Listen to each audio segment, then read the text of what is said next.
I let my brother-in-law stay in my house for just 1 week. Then his girlfriend also moved in and they trashed my place. My wife defended them, even threatened to leave me, so I told her, please do. I'm 36 years old, and I've always been the kind of guy who hates conflict.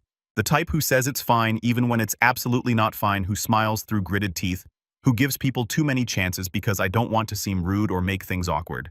That's who I was until the day my wife told me in a voice colder than I'd ever heard, if you don't apologize to my brother, I'm leaving you too. And let me tell you, after everything he did, after everything I put up with, that was the moment something in me snapped. But I'm getting ahead of myself. Let's rewind. My wife Layla comes from a loud, tight-knit family where boundaries are more of a suggestion than a rule. I learned that early on.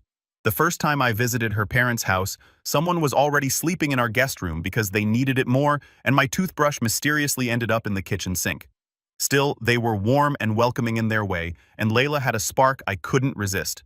We got married 5 years ago, and while we didn't always see eye to eye when it came to family, we made it work. Until her brother Brian came into the picture. Brian is 41, divorced, twice, 3 kids with 2 different women, none of whom he sees more than once a year. Perpetually unemployed, always between opportunities, always convinced the universe is just one lucky breakaway from recognizing his true potential. He's the kind of guy who refers to himself as an entrepreneur, but what that really means is he tried to flip sneakers for a month and gave up after the first return request. The kind of guy who asks to borrow $50 and says I'll hit you back Friday, then ghosts you for 2 months and shows up with new AirPods. We weren't close, obviously. He always gave me a weird vibe, like he was constantly sizing me up, but in a lazy way, like he couldn't be bothered to pretend he respected me. Still, I tolerated him for Layla's sake. Birthdays, barbecues, holidays. I was always polite, even when he made those passive-aggressive jokes about me being soft or whipped. I kept my cool when he showed up late, when he drank too much at our anniversary dinner, when he asked Layla right in front of me why she didn't marry someone with a little more edge. I bit my tongue, because that's what you do for family, right? Then 2 months ago, I got a text from Layla while I was at work. Just a simple, hey, do you think Brian could stay in the guest house for a few days? He's going through something. I stared at the message for a long time. We just spent $15,000 renovating that space.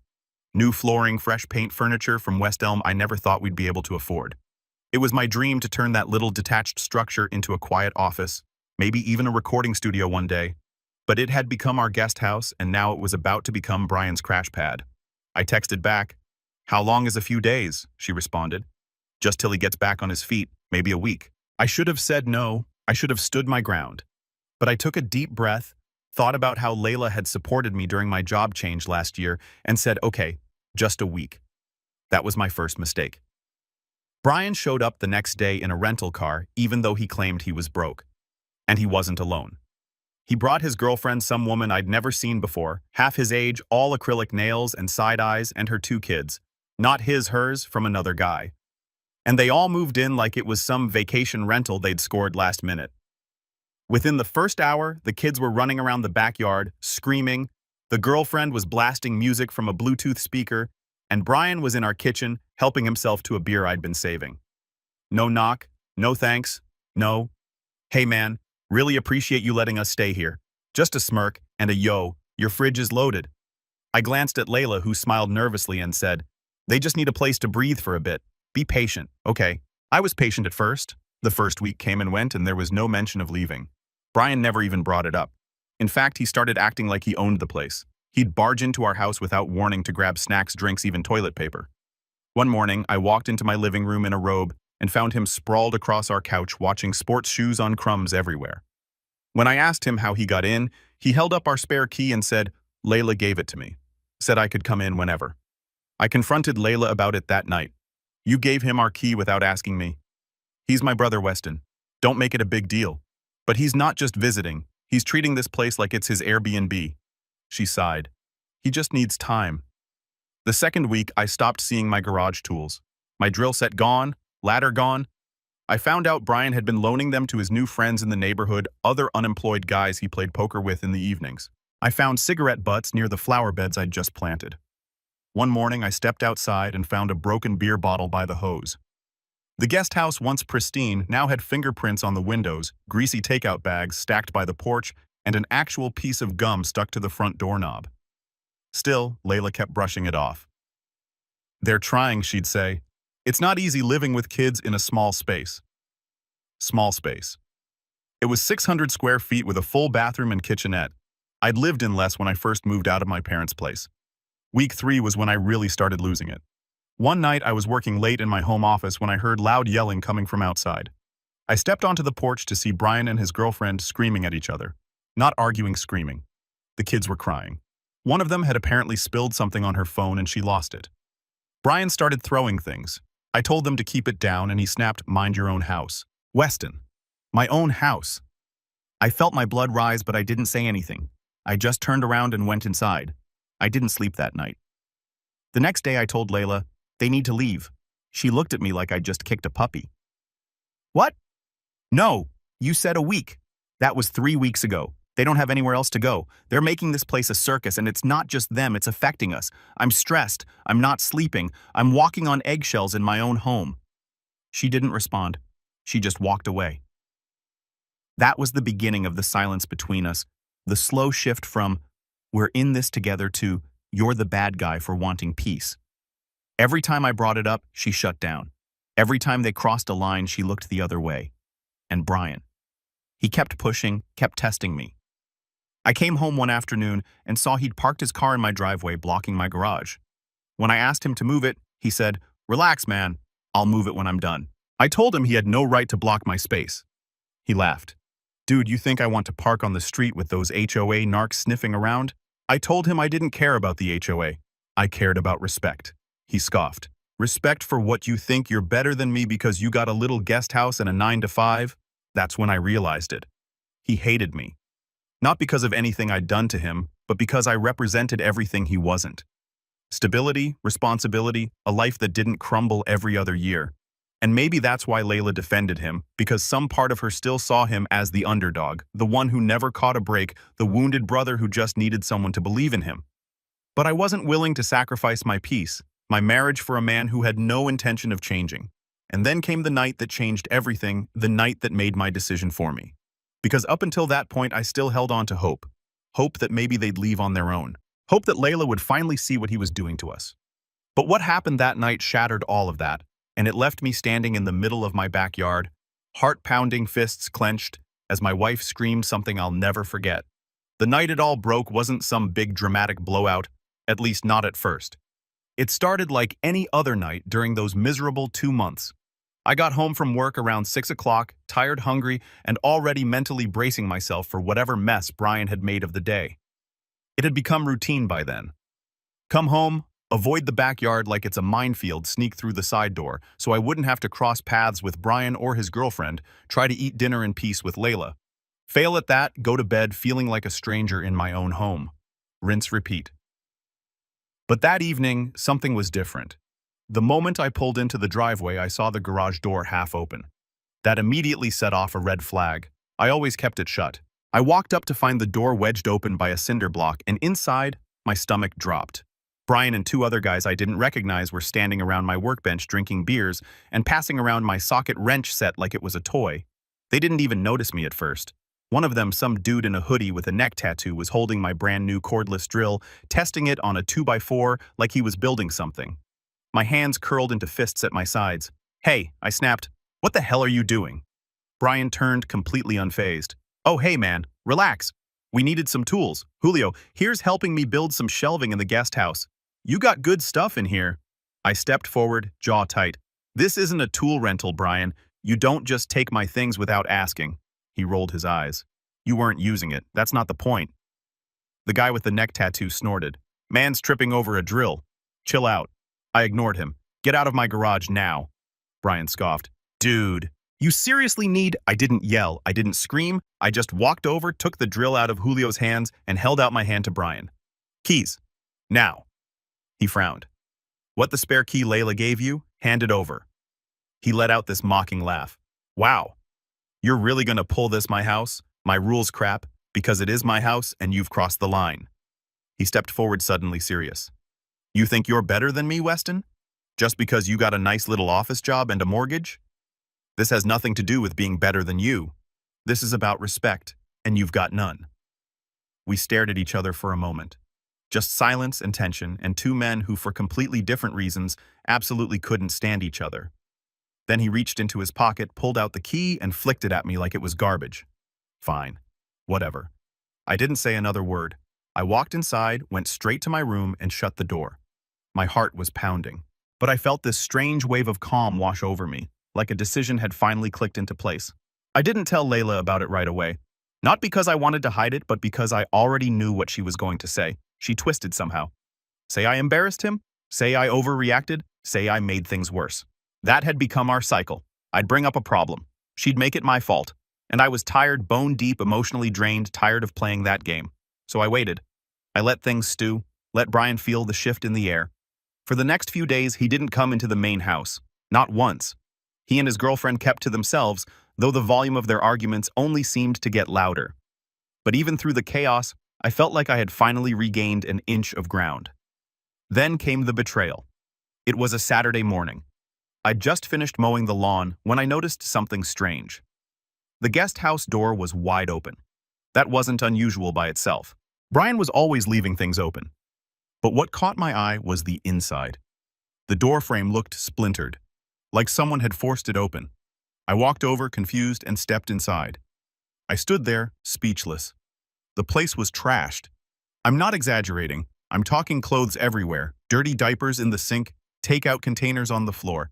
Something I still don't know what smeared across the wall near the bathroom. The mattress had a giant red stain on it like someone spilled wine or fruit punch. The coffee table was broken in half and propped against the wall. One of the windows had a crack. The whole place smelled like sweat and spoiled milk. I backed out slowly in complete disbelief. This wasn't a mess. This was deliberate. I pulled out my phone and started snapping pictures. That's when I heard a voice behind me. You went in without asking? I turned. Layla stood there, arms crossed, expression unreadable. I didn't need to ask, I said, holding up my phone. This is our property, remember? She didn't look at the mess. She just stared at me like I had done something wrong. You're spying on them now. Spying? Are you serious? Look at this place, Layla. It's destroyed. They have kids, Weston. It's not going to look perfect. This isn't about kids. This is about disrespect. This is vandalism. She flinched at that. Don't be dramatic. I took a step closer, my voice rising. I've been patient, Layla. I've bit my tongue, I've let things slide, and I've put up with more than I should have for you. But this is where it ends. She shook her head almost like she pitied me. You just don't understand how hard it is for him. No, I do. That's the problem. I've been forced to understand while living with it every single day. You think I don't see what's happening? You've chosen his comfort over our marriage. Her voice cracked. That's not fair, isn't it? She turned and walked away. Didn't argue, didn't defend him, just left. That night, I slept on the couch. I didn't know if it was because I needed space or because I didn't want to be near her. Maybe both. The next morning, I walked out to the guest house with a box of trash bags and a lease termination notice I printed from a template online. I knocked. No answer. I knocked again. Brian finally opened the door, shirtless, hair a mess, face blank. We're done, I said. He blinked. What, you've got 48 hours to pack up and leave. I don't care where you go. Just go. He snorted. You think you can evict me? I'm not your landlord, Brian. I'm your brother-in-law, and I've been way too generous for way too long. But I'm done. He looked past me like he was waiting for Layla to come running out and back him up. She didn't. You're going to regret this, he muttered. She's not going to take your side, then that's her choice. He slammed the door in my face. The next 24 hours were a blur of tension.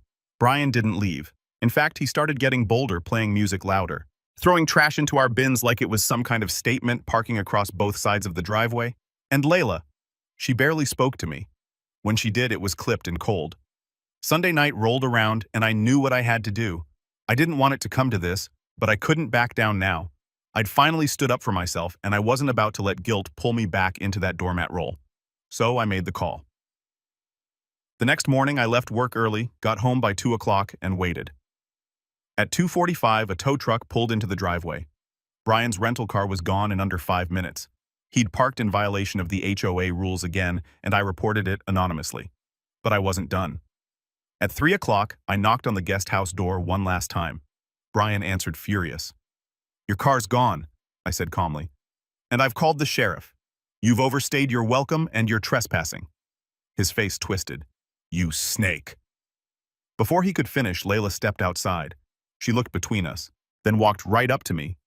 And that's when it happened. In front of Brian, in front of the kids, in front of everyone. "If you don't apologize to my brother," she said, eyes wet, voice shaking, "I'm leaving you too." And just like that, the weight of everything hit me. All the nights I kept quiet, all the times I stepped aside, all the times I picked her family over my own well-being. I looked at her, really looked at her, and for the first time in 5 years, I didn't recognize the woman standing in front of me. I opened my mouth to speak, but the words wouldn't come. Not yet. Because I still hadn't made my final move. Not the real one. And they had no idea what I was about to do next. But I did. And it was going to change everything. I didn't say anything to Layla in that moment.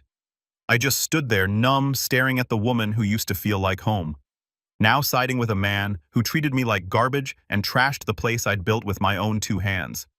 My silence made her angry. I could see it in her eyes. She wanted to fight. She wanted me to yell, to beg, to make some dramatic gesture that would let her play the victim in all this. But I didn't give her that. I just walked back into the house, shut the door behind me, and locked it. Then I sat down in the dark of our living room, hands on my knees, and stayed there for a long time. I didn't cry. I didn't scream. I just sat there in this dull, suffocating stillness, trying to figure out how I'd gotten here, how I let things get so bad, how I'd become so small in my own life. That night, I didn't sleep, and the next morning when I heard Brian and his circus finally pulling out of the driveway, yelling, slamming doors, kids crying, Layla's voice cutting through it all like static. I didn't go outside. I just listened to the chaos fade until it was finally blissfully silent. Then I went into the guest house with a garbage bag and started cleaning. That was rock bottom. Layla didn't come home that night, or the next. She sent a single text on the 3rd day. "I need time. Staying with Mom." I stared at it for a long while. Then I turned off my phone. At first, the silence was unbearable. I'd gotten used to the noise, the constant hum of chaos in the background, the yelling, the music, the passive-aggressive comments, but now it was just me. The house was too quiet, too clean. My evenings stretched on forever.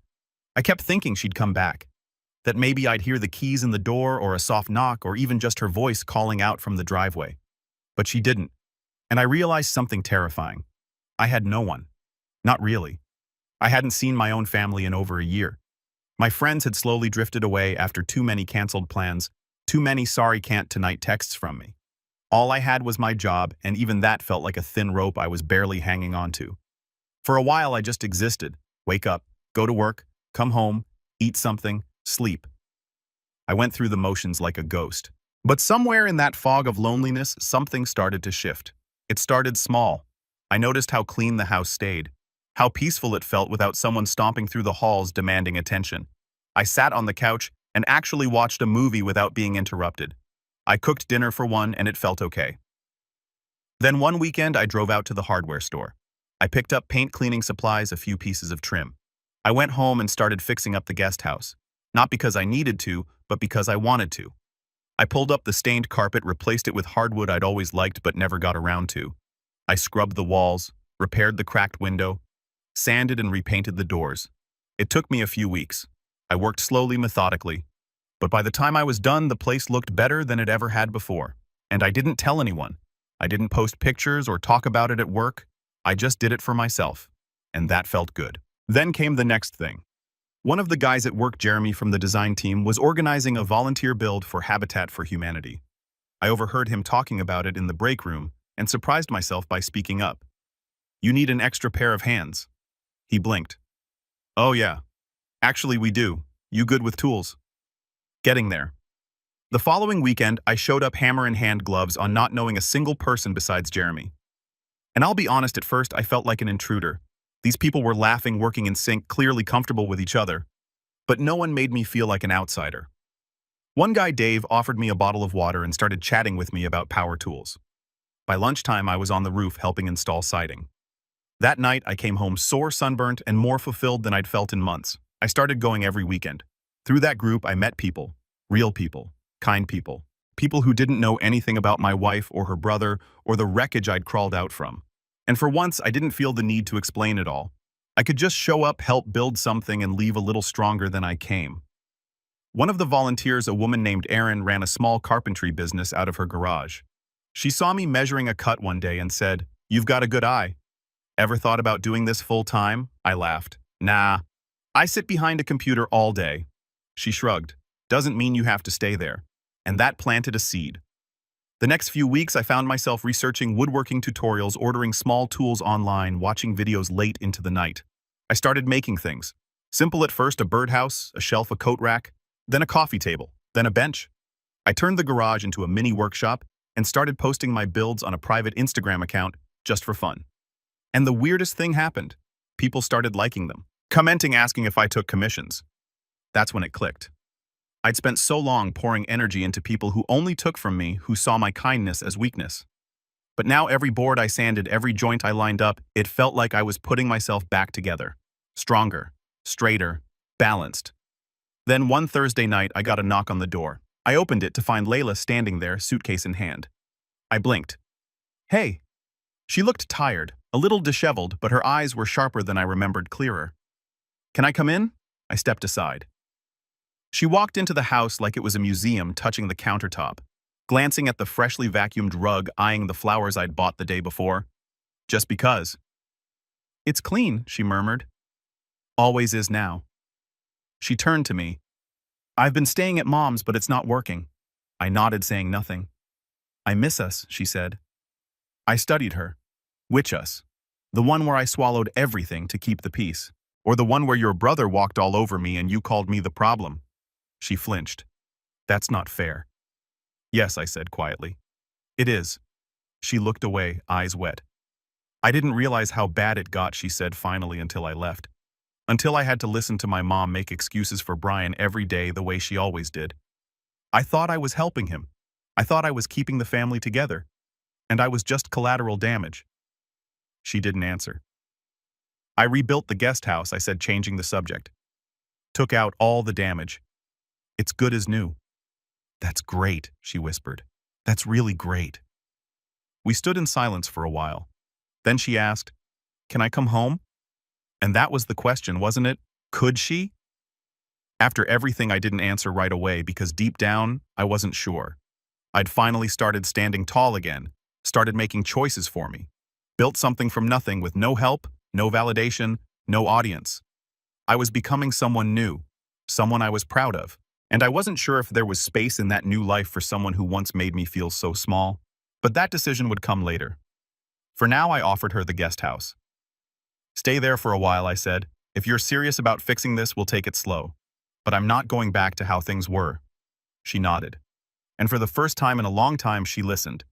But what she didn't know was that while she was gone, I'd done something else. Something quiet. Something strategic. Because I wasn't just rebuilding myself. I was preparing for what came next. And if she ever crossed the line again, I was ready. More ready than she'd ever believe. The first few days of Layla living in the guest house were strange. Not bad exactly, just fragile, like walking across thin ice that hadn't yet cracked. We kept things polite, civil, no shouting, no big declarations, no dramatic makeups. She'd text me before coming into the main house, and I appreciated that. She cooked once or twice and left the meals in the fridge without a note. I mowed the lawn and left her side of the driveway clear. It felt more like neighbors than spouses. Two people coexisting with a shared past, pretending not to notice the giant crack running between them. I didn't ask where she'd been before that night she showed up. I didn't ask if she'd seen Brian since. I knew the answers would only sour the air. Instead, I focused on the things I could control. Every spare moment I had went into the workshop. The smell of sawdust became familiar, almost comforting. I kept making things: cutting boards, planter boxes, a side table with a secret drawer that I was particularly proud of. I opened an Etsy shop just to test the waters, and to my surprise, orders came in. Slowly at first, then more regularly. One person even asked if I offered custom work. I started to think maybe this could be something. Meanwhile, at work, something shifted too. My manager, a guy named Phil, who always wore too tight polos and talked like he was running for office, pulled me aside after a Monday morning meeting. "You've been different lately," he said, folding his arms. My stomach clenched. "In a bad way?" "No. Not at all." Sharper, more focused, like you're not second-guessing everything. I blinked. I didn't realize I was doing that. He grinned. You always have. But something's changed. He was right. Something had. By the end of the month, I'd submitted a proposal for a project we'd been sitting on for over a year. A streamlined data dashboard that would save clients hours of manual entry. It wasn't flashy, but it was smart, efficient, solid, and it got green-lit within 2 weeks. And for the first time in a long time, I started to feel like I wasn't just floating. I was steering, quietly, steadily. But in the background, something else was building. Something that had started the night Layla gave me that ultimatum in front of her brother and never really left. It wasn't rage, not exactly. It was clarity. I couldn't go back to who I was. The pushover, the fixer, the guy who let other people decide what family meant while sacrificing his peace to make it work. No. If Brian ever tried to come back into our lives again, I wouldn't just be ready. I'd be 5 moves ahead. And that's when I started planning. See, Layla and I may have shared a home, a history, even a marriage certificate, but I owned everything, legally. The house, the land, the guest house, the bank accounts, all in my name. It wasn't out of spite. We just never gotten around to changing it after we married. At the time, she'd said, "Why bother, I trust you." Now I saw the irony. So the first thing I did was visit a lawyer. His name was Conrad. He had a sleepy voice and a sharp mind, and he didn't ask many questions, just listened, nodded, and slid a stack of documents across the table. Power of attorney, trust formation, emergency asset freeze protocol, eviction paperwork, pre-filled and ready to go with blank dates. If your brother-in-law shows up again, Conrad said you won't need to argue. Just file and let the law handle the rest. I signed every line. Then I asked about one more thing. How hard would it be to convert the guest house into an Airbnb? Conrad raised an eyebrow. You planning to kick her out? Not yet, I said, but I want options. He smiled. Smart man. When I got home that night, I sat in the workshop for 2 hours thinking. It wasn't just about Brian anymore. It was about the pattern. I kept seeing it over and over. People taking advantage of my kindness, twisting my silence into permission. And it was time I broke that pattern completely. Not just with Brian, but with Layla too. She needed to understand that forgiveness wasn't free. And if she truly wanted back into my life, she had to earn it. So I started setting boundaries. Real ones. Hard ones. First, I changed the Wi-Fi password and only gave it to her when she asked. She looked confused at first, but I smiled and said, "It's a fresh start, remember?" Then I rekeyed the main house, told her gently, just to be safe. She didn't argue. Next, I had security cameras installed. Nothing dramatic, just one over the driveway, one at the front door, one facing the guest house entrance. I framed it as just in case, and she nodded like she understood. But I saw the flicker of something in her eyes, like she knew. I was watching everything now, and I didn't trust her completely. She started texting more often, asking if I needed anything from the store, leaving cookies on the counter, suggesting we eat dinner together sometime. And I did once or twice. Small talk. Nothing deep. But I always ended early, kept the space between us. Then one night I saw her pacing outside the guest house, phone pressed to her ear, voice low and urgent. She didn't know I could see her from the workshop window. She was talking to Brian. I couldn't hear the words. But I saw her shoulders tense, her hand on her hip, the way she turned her back toward the house, like she didn't want to be overheard. I recorded a 30-second clip, just enough to keep on file. Then I waited. The next morning, I made her coffee and left it on her porch with a note that said, "Hope today's better." She texted back a heart emoji, but my mind was already miles ahead. I knew Brian wasn't done. Not a chance. He was the kind of guy who always circled back around when things quieted down, like a stray dog sniffing for scraps. And I had a sinking feeling he'd come crawling back to Layla soon. So I started digging. With the help of an old friend, Drew, who now worked in private investigations, I got access to Brian's most recent records. He was living in a shared motel room 3 towns over, rented under someone else's name. Multiple complaints filed against him for noise, unpaid damages, even a fistfight with another tenant over a parking spot. But here's where it got interesting. Drew also found out that Brian had recently applied for a personal loan using my address as his current residence. My address. He was trying to anchor himself to me again legally. And that's when I realized what this was.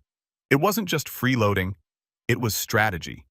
If he could prove he lived on my property even temporarily, he could make things very messy if I ever tried to press charges or evict him again, especially if Layla supported his version of events.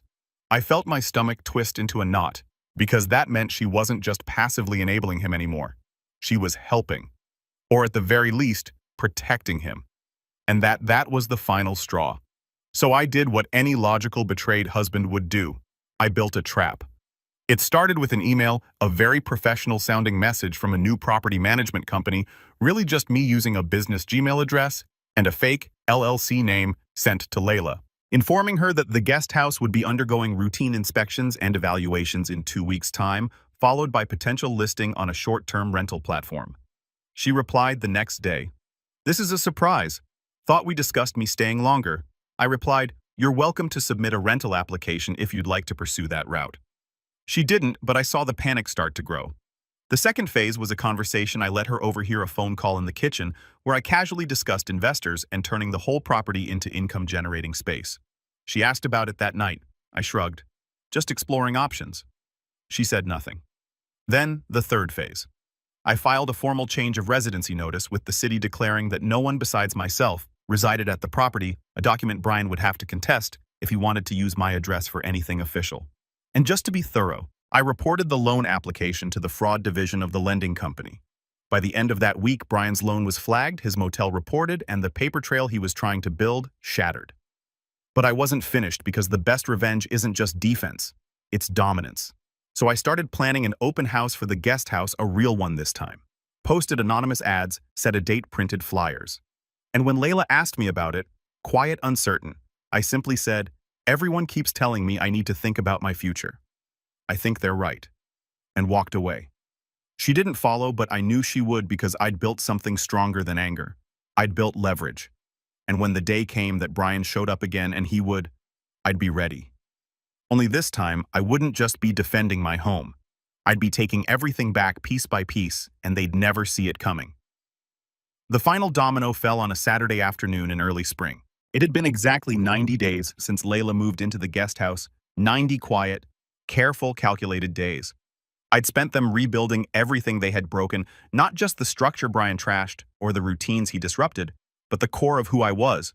I'd learned to move differently, to listen more, to act less impulsively, and to anticipate instead of react.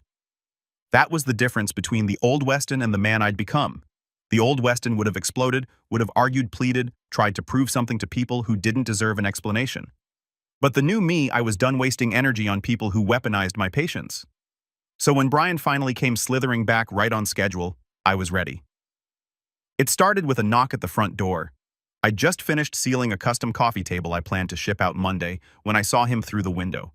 Same cocky posture, same smug tilt of the chin, like he already owned whatever room he was about to walk into. But there was something else this time too. Desperation. His clothes were wrinkled, his face gaunt, and his shoes looked like they'd been pulled out of a Goodwill donation bin and lost a fight with a dog. I didn't open the door. I stepped outside and met him on the porch. He grinned like we were old college buddies. "Yo, Weston, long time, huh?" "Not long enough," I said. He raised his eyebrows as if I'd hurt his feelings. "Look, I just need to stay for a couple weeks. Nothing big.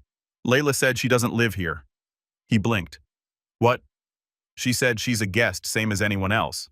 That knocked the smirk off his face. "She's your wife, man. Not anymore." He stared at me confused, but I wasn't lying. I had quietly filed for separation the previous week, served her the paperwork through a process server, a clean professional cut. No yelling, no drama, just a notification and a return envelope.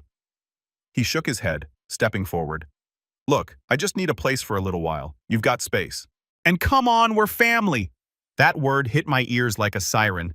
Family. I looked him dead in the eye. "You don't know the meaning of that word." Then I handed him a letter folded neatly in a sealed envelope. He took it, opened it, and scanned the top line. His eyes narrowed. "What the hell is this? An official cease and desist from my lawyer?" He scoffed. "For what?" "For claiming residence at my address, for fraudulently using my name on a loan application, for trespassing for damages." His face paled. "You're bluffing." "I'm not. I also have footage of you smoking near the guest house while minors were present, evidence of property damage, and statements from neighbors who witnessed your fights. It's all documented, all packaged, all ready." "For what?" He snapped, eyes wide now. "You going to call the cops on your brother-in-law?" I shrugged. "No need." Because that's when the second wave hit. A white car pulled into the driveway. A woman in a navy blazer stepped out, clipboard in hand, badge visible on her hip. Behind her, a black SUV with the logo of the county's housing enforcement office rolled up slowly and parked along the curb. Brian turned to me. "What the hell is this?" "I told you," I said, calm as ever. "I'm not bluffing." He ran his mouth, said something about how this was illegal, how I'd regret it, how I was ruining lives. I didn't listen because I wasn't doing this for revenge. I was doing it for closure. The housing officer informed him that his previous attempt to use my address had triggered a citywide check. The motel he had stayed in had been cited for multiple violations, and Brian's name was now tied to 2 fraudulent applications. A probation officer would be reviewing the situation. The officer asked if Brian had a permanent address. He stammered, looked at me. I shook my head. "He doesn't live here." The woman nodded. "That's what we thought." They asked him to leave the property immediately. And for once, for the first time since he'd bulldozed his way into my life, Brian didn't have anything to say. No smug comebacks, no insults. He just walked to the curb, muttering under his breath, and waited for a ride.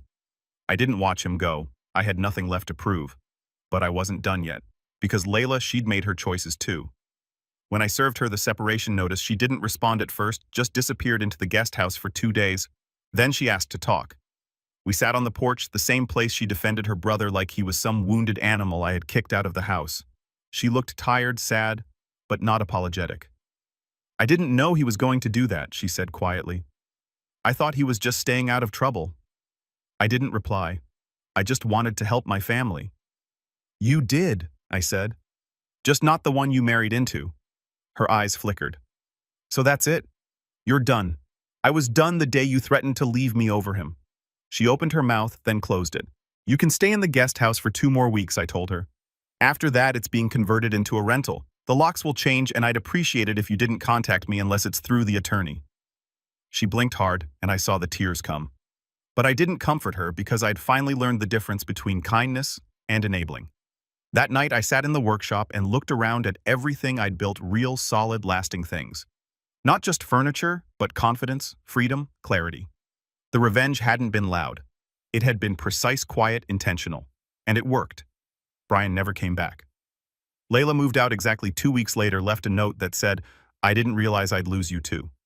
I folded it and placed it in a drawer where it still sits untouched. I didn't lose anything. I let go.